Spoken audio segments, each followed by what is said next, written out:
തമിഴ്നാടിനൊപ്പം കേരളത്തിലെ അതിർത്തി ജില്ലകളിലും പൊങ്കൽ ആഘോഷങ്ങളെ വരവേൽക്കാനൊരുങ്ങി. തോട്ടം മേഖലയായ വണ്ടിപ്പെരിയാറിലും പൊങ്കൽ വിപണി സജീവമായി കഴിഞ്ഞു.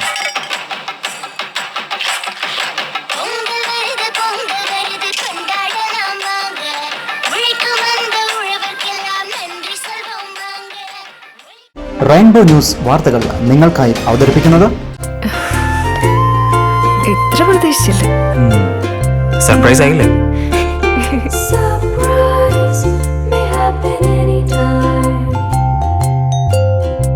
പവിത്ര ഗോൾഡ് എന്നും സ്വന്തം.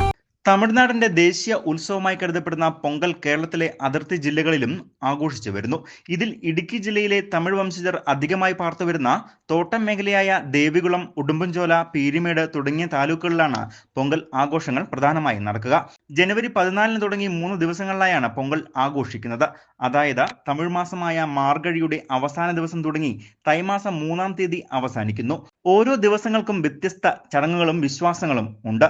പ്രധാന ആഘോഷമായ തൈപ്പൊങ്കൽ മകരമാസം 1-ാം തീയതിയാണ് ആഘോഷിക്കുന്നത്. ആയതിനാൽ മകരസംക്രാന്തി എന്നും ഇതിന് പേരുണ്ട്.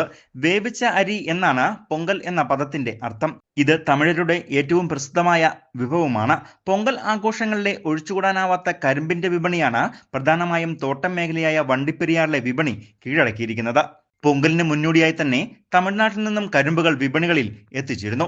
കരിമ്പ് ഒന്നിന് 50-ഉം 60-ഉം രൂപയ്ക്കാണ് മൊത്ത വ്യാപാരികളിൽ നിന്നും എടുക്കുന്ന ചെറുകിട വ്യാപാരികൾ വിറ്റുവരുന്നത്. പൊങ്കലിന് മുന്നോടിയായി ഇത്തവണ നേരത്തെ തന്നെ കരിമ്പ് വിപണി സജീവമായതായും ഇനിയും കച്ചവടം കുഴിക്കാനാണ് സാധ്യതയെന്നും വ്യാപാരികൾ പറയുന്നു.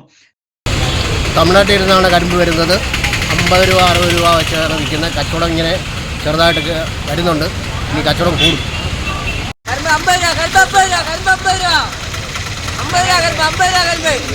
തൈപ്പൊങ്കൽ, മാട്ടുപൊങ്കൽ, കാണം പൊങ്കൽ എന്നിങ്ങനെയാണ് പൊങ്കൽ ആഘോഷങ്ങൾ നടക്കുക.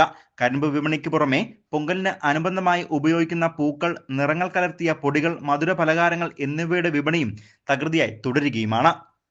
News bureau, Vandiperiyar.